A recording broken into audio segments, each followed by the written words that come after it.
안녕하십니까? 안녕하세요. 오늘 날씨가 엄청 좋은 것 같습니다. 또 오후에 아름다운 이렇게 벚꽃길을 쭉 돌 수 있도록 또 순서가 준비되어서 오전에는 말씀 듣고 또 맛있는 식사하고 오후에는 아름다운 자연 속에서 하나님의 사랑을 서로 나눌 수 있는 또 좋은 축복된 시간이 준비되어 있으니까 다들 참석하셔서 참여하셔서 좋은 은혜를 누리시면 참 좋겠습니다. 사람이 자리에 앉아 있으면 이렇게 공부 잘하는 학생, 그 다음 잘하는 학생 이렇게 좀 구별이 된다라고 교수님들이 이야기를 해요. 뭐 그게 얼마나 정확한지는 모르겠지만 제일 공부 잘하는 학생들이 어디 앉아 있나라고 얘기하시면서 항상 하시는 이야기가 맨 앞줄이 제일 공부 잘하는 학생들이다 이렇게 얘기를 해요. 제가 보면서 이유백 집사님이 우리 교회에서 네. 또 젊은 사람들은 앉기 힘들어하는데 최경영 집사님이 딱 요 앞에 앉으려 보면서 야, 저 사람도 공부를 잘하는 사람이구나. 네. 또 젊은 두 커플이 또 앞자리에 앉아있고 행복한 안식이 된 것 같습니다. 오늘 제목은 항상 나를 지켜보시는 하나님의 이름인 엘로이라는 하나님의 이름입니다. 엘로이라는 하나님의 이름을 도대체 누가 이야기했는가? 창세기 16장 13절의 말씀을 같이 찾아서 이 말씀을 읽도록 하겠습니다. 창세기 16장 13절에 있는 말씀입니다.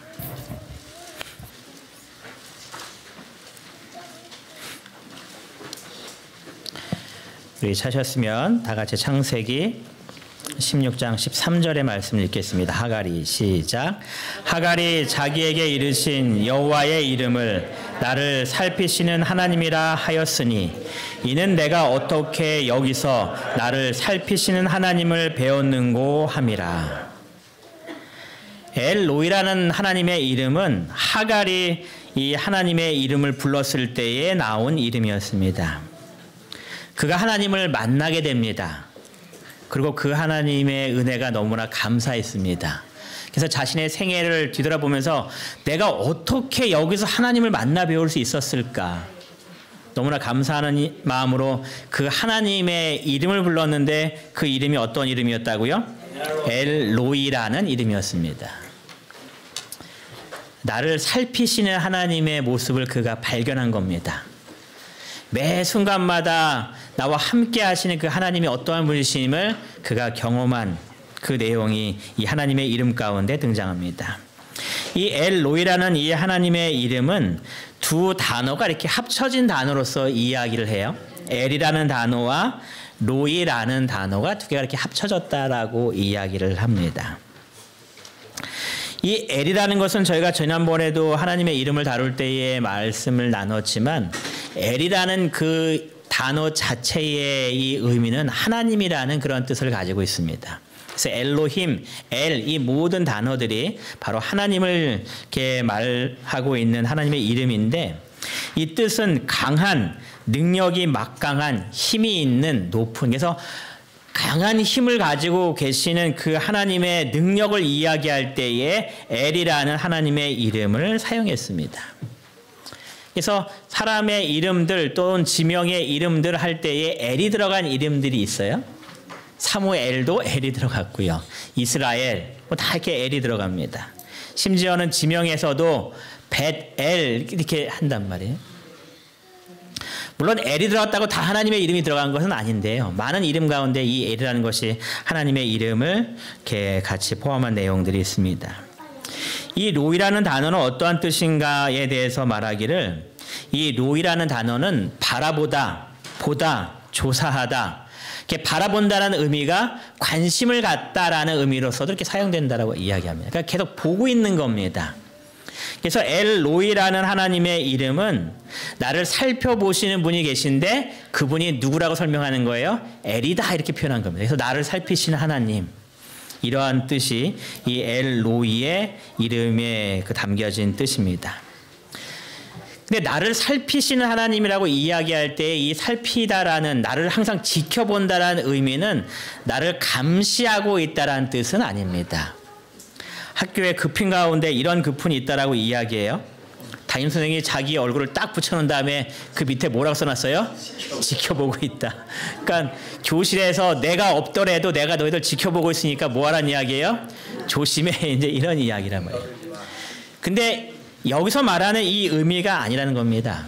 이 엘로이 하나님을 말씀할 때에 나를 지켜보신 하나님이라고 얘기할 때에 하나님께서 두 눈 아주 동그랗게 뜨면서 너 뭐하고 있나 하나하나 낱낱이 무언가 잘못된 것을 막 하고자 우리를 감시하시고 하시는 그런 하나님의 모습이 아니라 엘로이 하나님의 모습은 사랑의 눈으로서 나를 바라보시고 나의 필요한 것이 무엇인가를 챙겨주시는 그 나의 모든 것들을 책임져 주신 하나님의 모습으로서 엘로이 하나님의 이름을 이야기하고 있습니다. 나를 하나하나 돌보시기 위해서 바라보시는 겁니다. 내 삶 속에 무엇이 부족한 게 있는지 살펴보시기 위해서 주님께서 우리를 돌보시고 있다는 그러한 뜻입니다. 마치 부모가 자녀를 키울 때에 자녀가 어릴 때에 그 자녀에게서 눈을 뗄 수가 있을까요? 없을까요?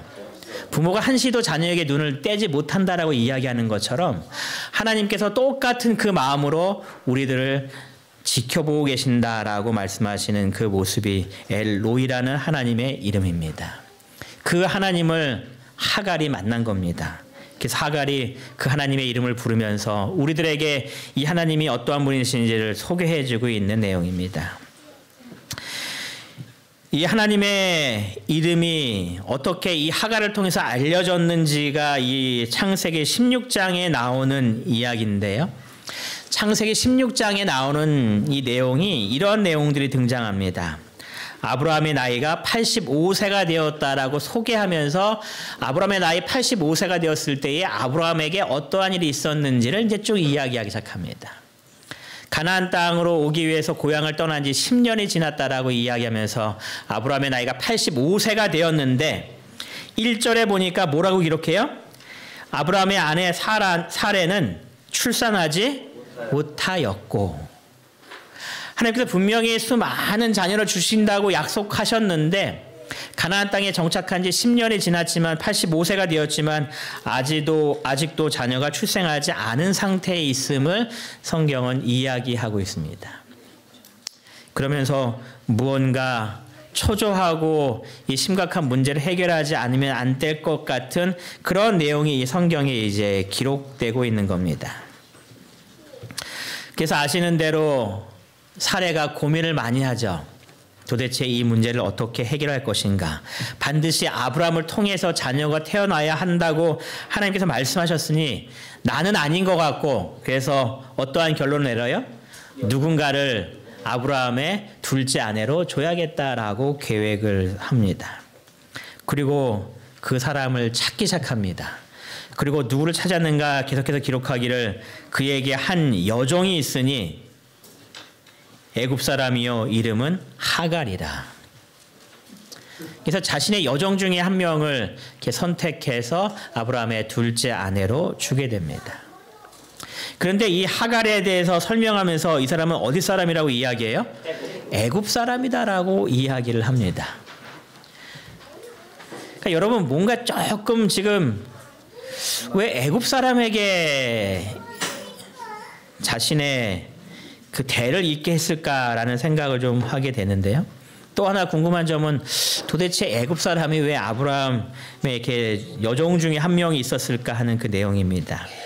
그 내용을 성경은 어떻게 우리에게 설명하고 있냐면 창세기 16장의 기근 사태를 이야기합니다. 아브라함이 가나안 땅에 정착하는 가운데에서 기근이 생겨서 그 기근을 잘 넘기기 위해서 아브라함과 그의 가족들이 다 애굽으로 이렇게 가게 됩니다. 그때 아브라함이 자기의 부인에게 이야기하죠. 자기가 생각해봐도 자기의 부인 사레는 너무나 예쁜 겁니다. 그래서 이게 같이 애굽에 갔을 때 분명히 너 때문에 나를 해코지할 사람이 있을지 모르니 너는 나의 누구라고 이야기하자고 서로 이렇게 이야기해요. 너희라고 이야기하자 하면서 이제 애굽에 도착했을 때에 누가 이 사라에게 반해버립니까?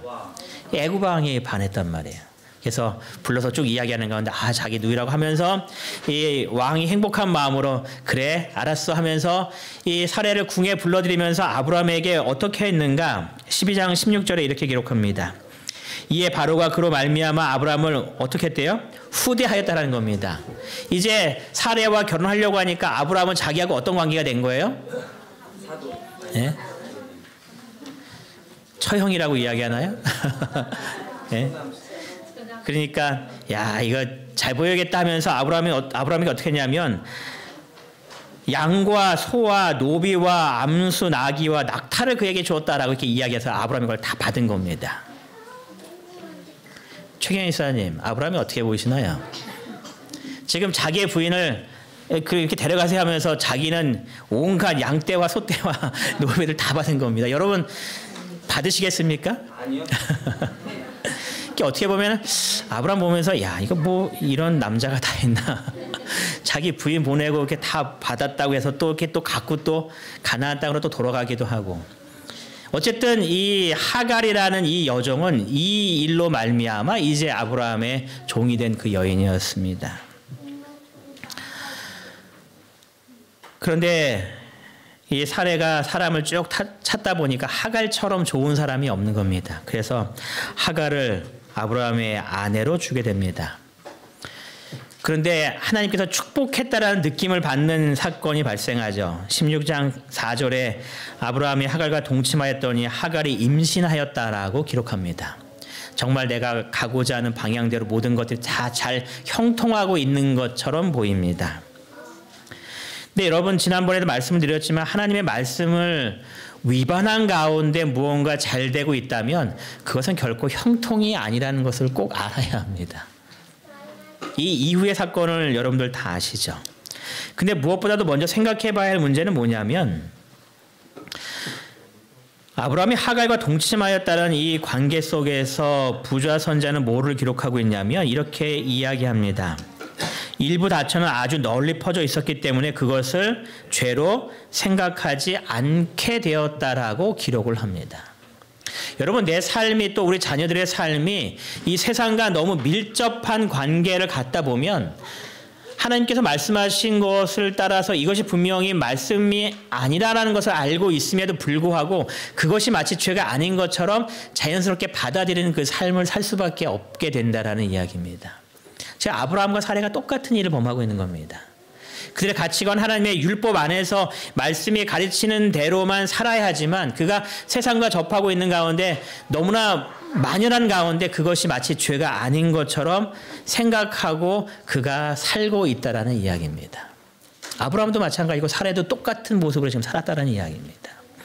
여러분들의 삶이 하나님의 율법을 위반하지 않도록 세상과 너무 가까워지는 삶이 아니라 말씀과 더욱더 가까워지는 그 삶을 살게 되시기를 간절히 바랍니다. 하나님의 율법을 어긴 것이 형통한 것처럼 보이지만 위반한 결과가 어떠한 결과를 낳았는가? 16장 4절에 보니까 하갈이 자기가 임신함을 알고 그 여주인을 뭐 했대요? 멸시하였다라고 이야기합니다. 이 집안에 이제 문제가 하나하나 이제 발생되기 시작합니다.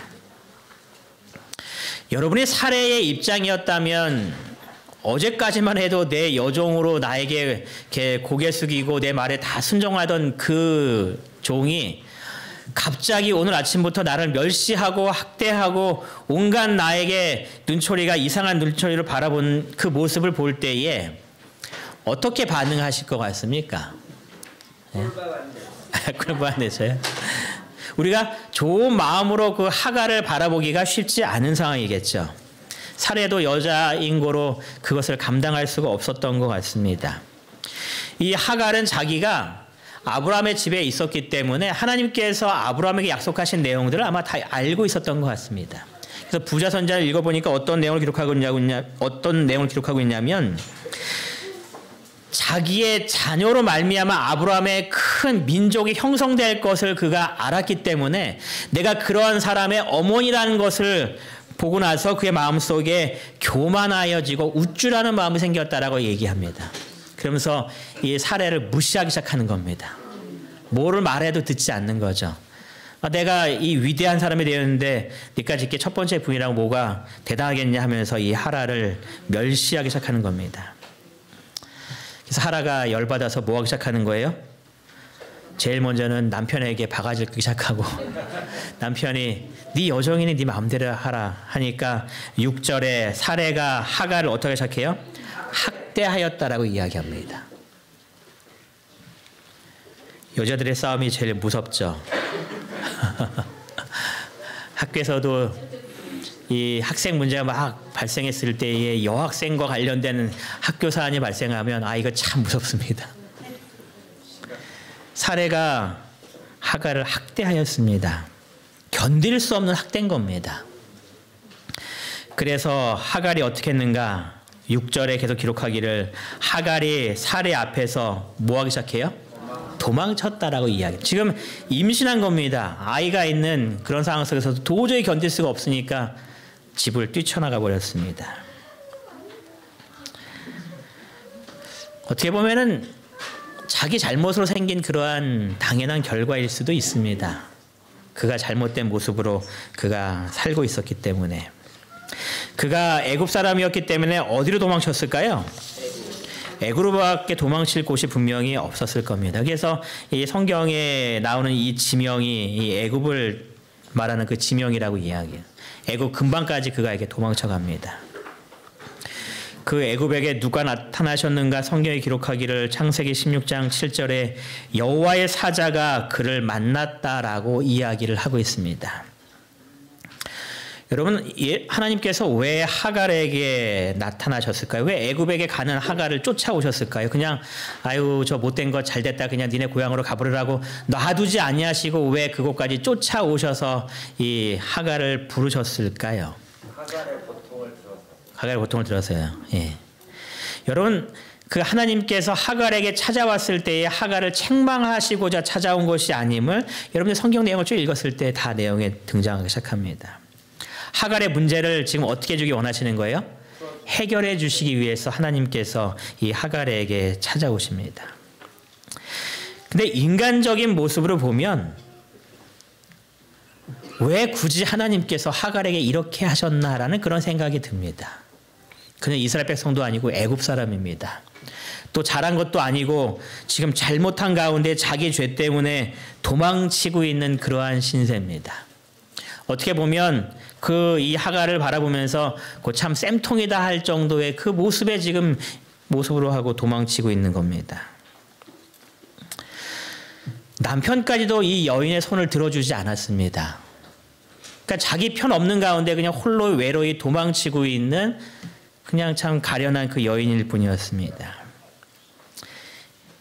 주님께서 어떻게 보면은 세상적으로 인간적인 모습을 봤을 때에 도와줄 필요 없어라고 해 보이는 이 하갈에게 주님께서 찾아오시는 모습을 보여주시면서 하나님께서 어떠한 사람도 놓치지 않고 찾아가시는지를 우리에게 보여주시는 한 장면입니다. 남들 다 외면할 때에 누구는 외면하지 아니하시는 거예요? 하나님은 외면하지 않으신다는 이야기입니다. 다 네가 잘못했으니 네가 벌 받는 거야. 너 당연한 거야. 이러고 얘기할 때에 하나님께서는 오히려 그를 찾아오셔서 그를 위로하시고 그를 다시 세워주시려는 모습이 하나님의 모습임을 성경이 이야기해주고 있는 겁니다. 이와 똑같은 모습을 우리가 어디서 보냐면 아담과 하와가 범죄했을 때의 모습에서 봅니다.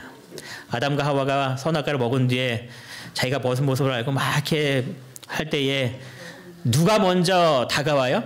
아담과 하와가 하나님께 먼저 다가가서 죄송해요 라고 얘기하는 것이 아니라 하나님께서 먼저 그에게 오셔서 아담아 내가 어디 있니? 라고 물으시면서 다가오는 모습입니다. 여러분, 여러분의 삶 속에 혹 나의 무언가 부족 때문에 어려운 상황이 있다 할지라도 여전히 하나님은 나를 사랑하셔서 나를 찾아오고 계신 분이라는 것을 결코 잊지 않게 되시기를 바랍니다. 여러분이 아무리 잘못된 길에 빠졌다 할지라도 하나님께서는 여러분을 그래 그럼 네 맘대로 가라라고 하지 아니하시고 그를 만나시기 위하여 그가 있는 그곳까지 쫓아오셔서 그를 세우시는 분이 하나님이심을 항상 기억하시기 바랍니다. 근데 하나님께서 그냥 그를 그래 됐어라고 하시는 분은 아니신 것 같습니다. 창세기 16장 8절에 보니까 이렇게 물어보죠. 내가 어디서 왔으며 어디로 가느냐? 몰랐을까요? 어디서 왔는지도 알았고 어디로 가는지도 알고 있습니다. 근데 왜 이렇게 물어볼까요? 네? 다 알고 있으면서 왜 물어볼까요? 아까 또 아담 이야기했죠. 하나님께서 아담을 부르시며 그에게 묻습니다. 내가 어디 있냐 하고 묻습니다. 아담이 나무 뒤에 숨어 있는 걸 하나님께서 몰라서 막 찾으러 다니면서 아담은 어디 있어 하고 그런 부름인가요? 안단 말이에요. 저기 뒤에 서 있는 거 안단 말이에요. 그럼에도 불구하고 하나님께서 아담아 어디 있냐 하고 지금 물으십니다. 도대체 왜 이런 물음을 하고 있을까요? 그에게 내가 지금 도대체 왜 이 모양으로 있는지를 스스로 생각해 보기 위한 하나님의 부르심이다라고 이야기합니다. 하나님의 말씀에서 떠난 것이 얼마나 내 삶 속에 큰 어려움이 있는가를 스스로 다시 한번 생각해 보고 되돌이키기 위한 하나님의 질문이다라고 이야기를 합니다. 하나님께서는 그냥 무작정 그래 모든 거 다 괜찮아고 오케이 하시는 분이 아니라 우리가 무언가 잘못됐을 때에 우리를 찾아서 우리를 위로하시지만 그 위로 속에서는 내 삶 속에서 다시 올바른 방향으로 갈 수 있도록 깨우침을 주시는 하나님의 은혜가 있음을 여러분은 꼭 기억하셔야 합니다. 그래서 예수님께서 가늠하다 잡힌 여인을 용서해 주신 다음에 나도 너를 정죄하지 않으니 하노니 그냥 가 이렇게 얘기하지 아니하시고 가라고 말씀하실 때 뭐 한 가지 덧붙여요? 다시는 죄를 범치 말라라고 이야기합니다. 그러니까 하나님께서는 우리를 위로하실 뿐만 아니라 우리를 올바른 방향으로 인도하시는 것이 하나님의 모습입니다. 그래서 천사가 이렇게 이야기합니다. 내 여주인에게 돌아가서 그 수하에 복종하라라고 이야기합니다. 너의 신분은 뭐라는 거예요? 여종이라는 거죠. 내 주인에게 돌아가야 한다고. 그리고 그 수하에 복종하라고. 이 복종하라는 단어가 하갈이 사례를 멸시했다고 되어 있잖아요. 이 멸시했던 단어와 똑같은 단어입니다. 그래서 그가 어떠한 일을 하든지 그걸 참아내면서 그의 말에 순종하면서 살아가야 돼라고 이야기합니다. 왜냐하면 그에게 가장 큰 축복과 행복은 하나님의 울타리 안에 있을 때가 가장 큰 축복이기 때문에 그렇습니다. 그가 애굽으로 가는 것이 하나님의 뜻이 아니었기 때문에 그렇습니다. 그러나 하나님께서는 그냥 단순히 돌아가라고 얘기만 하시는 것이 아니라 그가 돌아갈 수 있는 그 힘을 그에게 부여해 주십니다. 뭐라고 말씀하시냐면 여호와의 사자가 또 그에게 이르되 내가 내 씨를 크게 번성하여 그 수가 많아 어떻게 하게 해준다고요? 셀 수 없게 하겠다고 이야기합니다. 누구에게 주신 축복과 비슷해요? 아브라함에게 주신 축복과 비슷하죠. 바다의 모래를 보면서 야, 저 모래 셀 수 있냐? 하늘의 별을 보면서 저 별을 셀 수 있겠냐? 하갈에게 똑같은 축복의 약속을 하시는 겁니다. 내 씨가 크게 번성하게 할 거니까 네가 혹 힘들더라도 거기 가서 잘 믿음으로 참으라고 이야기하는 겁니다. 하나님께서 우리를 귀히 여기시고 우리를 찾아오시는 하나님의 모습을 이야기합니다. 여러분, 우리의 문제가 있을 때에 하갈은 자신의 문제 속에서 하나님을 만났기 때문에 자신의 문제가 해결되었음을 우리들에게 성경의 말씀을 통하여서 고백하고 있습니다. 여러분의 문제가 있을 때에 그 문제를 바라보시면서 그 문제점에서 주님을 만나기 위해 그곳에서 무릎을 꿇게 되시기 바랍니다. 하나님을 만날 때에 내가 어디로 가야지 올바른 방향인지 또 하나님의 약속이 무엇인지를 우리가 발견할 수 있게 됩니다. 우리가 살면서 문제 없는 삶을 살기는 어려운 것 같아요. 여러 가지 삶의 문제들이 발생합니다. 하지만 그 문제에서 주님을 만날 때에 우리의 문제가 다 해결된다는 걸 분명히 기억하셔서 문제 때문에 힘들어하지 마시고 그 문제 속에서 주님 만날 때에 문제가 해결됨을 기억하셔서 언제나 주님께 무릎 꿇는 이분들께 모든 성도들이 되시기를 간절히 바랍니다. 하갈에게 또 다른 약속을 해주시는데요. 그것이 16장 11절에 있는 말씀입니다. 여호와의 사자가 또 그에게 이르되 내가 임신하였은즉 아들을 낳으리니 그 이름을 무엇이라 하라고요? 이스마엘이라 하라라고 성경에서 학자들이 기록하기를 최초로 하나님께서 이름을 지어주신 예다라고 말합니다. 그러니까 지금까지 어느 누구에게도 하나님께서 이렇게 이름을 지어주신 적이 없는데 제일 최초로 지어진 이름이 이 하갈에게 이스마엘이라는 이름을 주셨다라는 겁니다. 그러니까 어떻게 보면 하나님의 복을 받을 수밖에 없는 그 여인의 모습인 것 같습니다. 그러면서 이 이스라엘의 이름의 뜻을 그가 뭐라고 설명하고 있냐면 이는 여호와께서 내 고통을 들으셨습니다라는 말로 이야기합니다. 이스마엘이라는 이 이름은 두 개의 단어가 겹쳐졌다라고 이야기해요. 그래서 이 이스마엘이라는 이런 원어가 이 스마라는 것과 쉐마라는 것과 그 다음에 엘이라는 이 단어가 두 개가 합쳐진 단어라고 얘기하는데 이 맨 처음에 나오는 이 샤마라는 단어는 듣다라는 이야기를 한다라고 합니다. 이 단어의 뜻이 듣다라는 이야기라고 얘기해요. 그래서 엘이라는 것이 아까 하나님이라고 그랬죠. 그래서 들으시는 하나님이다 이렇게 이야기한 겁니다. 이 쉐마라는 단어가 듣다라는 이야기이기 때문에 여러분들이 잘 알고 있는 그 이스라엘 백성들의 교육을 쉐마 교육이라고 이야기하죠. 이게 이 샤마에서 나온 이 뜻이라고 이야기하는데요.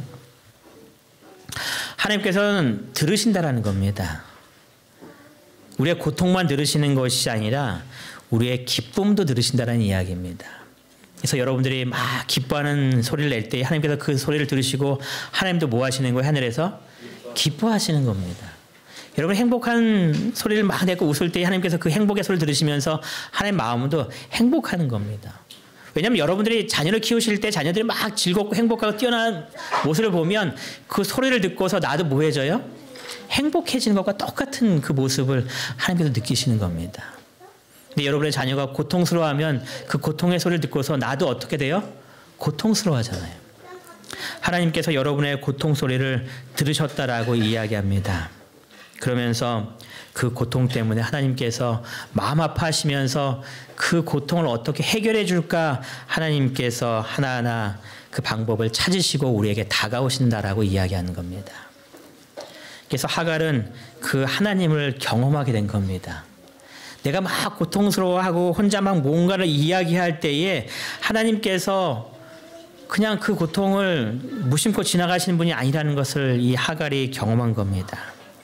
하갈은 자기 혼자 고통스럽다라고 분명히 생각했습니다. 내 주위에 아무도 없다라고 생각했습니다.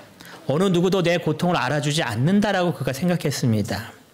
그런데 하나님은 하갈의 모습을 하나하나 다 살펴보고 계셨던 겁니다.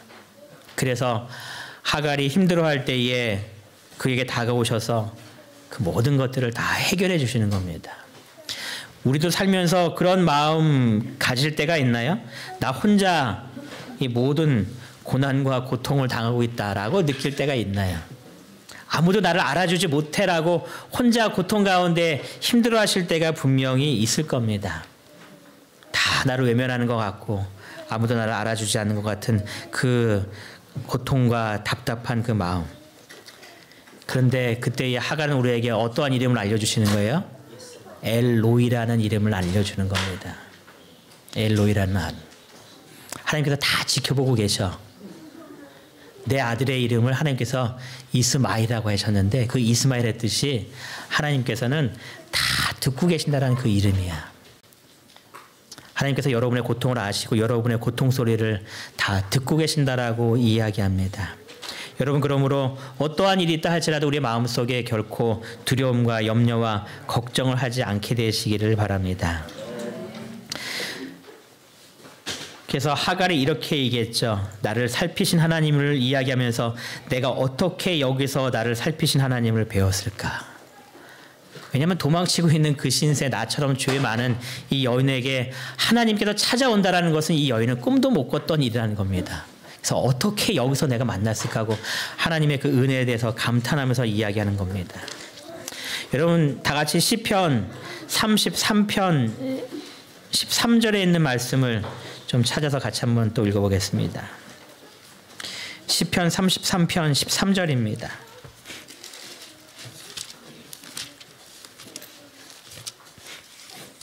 다윗이 쓴 시로서 이렇게 학자들은 이야기하고 있는데요.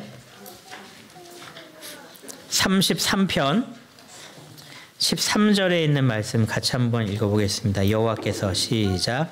여호와께서 하늘에서 굽어보사 모든 인생을 살피심이여. 하나님께서 하늘에서 우리를 굽어보고 계신다라고 성경이 이야기합니다. 여기서 굽어본다는 이야기도 이렇게 하늘에서 우리를 보고 계신다 이제 그 뜻인데요. 두 번째, 모든 인생을 살피심이여라고 얘기할 때 이 살피심도 하나님께서 우리를 보고 있다라는 그런 뜻입니다. 하나님께서는 우리를 하늘에서 이렇게 쭉 보고 계시면서 한 사람 한 사람을 하나님께서 다 살피시고 계시는 하나님이심을 이 다윗은 이야기하는 내용입니다. 여러분의 삶 속에 하나님께서 나를 살피시고 계시고 내가 부족한 모습으로 있다 할지라도 전혀 개의치 아니하시고 나를 만나시기 위하여 다가오셔서 내 모든 문제를 해결해 주시는 분이 이 엘로이 하나님이심을 꼭 기억하시기 바랍니다. 주만 바라볼지라는 찬양이 있어요. 이 찬양의 가사가 참 아름다운데 이러한 가사가 있습니다. 하나님 어떠한 눈으로요? 사랑의 눈으로 너를 어느 때나 바라보시고 하나님 어떠한 귀로요? 인자한 귀로서 언제나 너에게 기울이시니 어두움에 밝은 빛을 비춰주시고 너의 작은 신임에도 뭐 하신대요? 응답하시니 너는 어느 곳에 있든지 주를 향하고 주만 바라볼지라. 하나님께서 사랑의 눈으로 여러분들을 바라보고 계신 겁니다. 내가 혹 부족한 모습으로 살고 있다 할지라도 인자한 귀로서 나의 고통 소리를 다 듣고 계신 겁니다. 그래서 어두움 가운데 있는 우리들에게 하나님께서 빛을 비춰주시고 내가 신음하고 있는 모든 그 작은 신음도 놓치지 아니하시고 다 듣고 응답해 주시면서 우리의 문제점에서 나와서 주님 안에서 회복되는 은혜를 우리들에게 베풀어 주시는 하나님의 은혜를 이야기합니다. 그 이름이 바로 엘로이라는 이름입니다. 여러분의 삶 속에 마음이 답답하시고 너무 힘드시고 외로우실 때에 항상 나를 지켜보시면서 나에게 모든 것들을 베풀어 주시고 나를 회복시켜 주시는 이 하나님이 계심을 꼭 기억하셔서 내가 혼자 있는 것이 아님을 꼭 기억하심으로 날마다 주님과 함께 매 삶 속에서 승리하시는 우리의 모든 삶 되시길 바라면서 오늘 말씀을 마치겠습니다.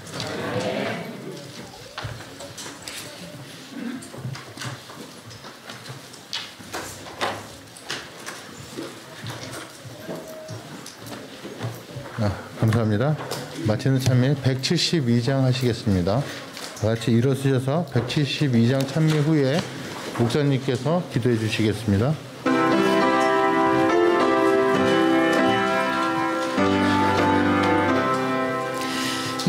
나의 기쁨 나의 소망 되시며 나의 생명이 되신 주 밤낮 불러서 찬송을 드려도 늘 하신 마음 뿐일세.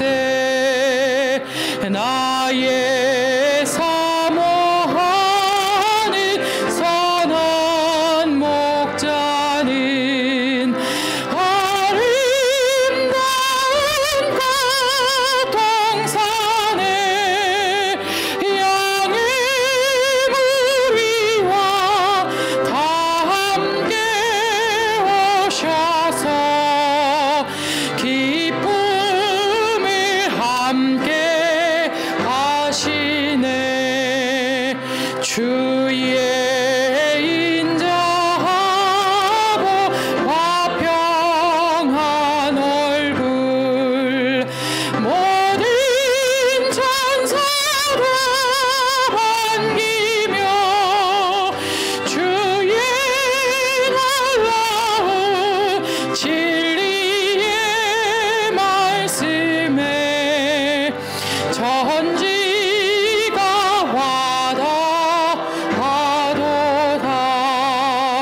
나의 진정 사모하는 예수는 음성조차도 반갑다.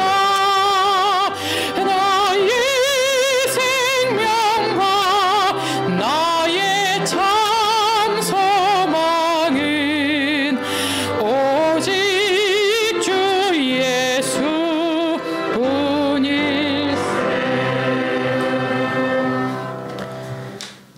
저희를 사랑하신 하나님 아버지, 오늘 하나님의 이름이 엘로이 하나님을 알게 하여 주시니 감사를 드리옵나이다. 주님께서는 나를 살피고 계셔서 언제든지 나에게 다가오시고 나의 모든 문제점들을 해결해 주시는 그 하나님이 계심을 기억하여 우리들 홀로 외로울 때에 내 혼자 있는 것이 아니라 지금 내 옆에 주님께서 다가와 계심을 바라볼 수 있는 믿음의 눈을 허락하여 주시옵소서. 이번 한 주간 동안 살면서 주님으로 인하여서 승리하는 삶을 살 수 있도록 하나님 꼭 붙들고 주님과 동행하는 우리 모두의 삶 되게 축복하여 주시기를 저희를 사랑하시는 예수님의 이름으로 기도드리옵나이다. 아멘.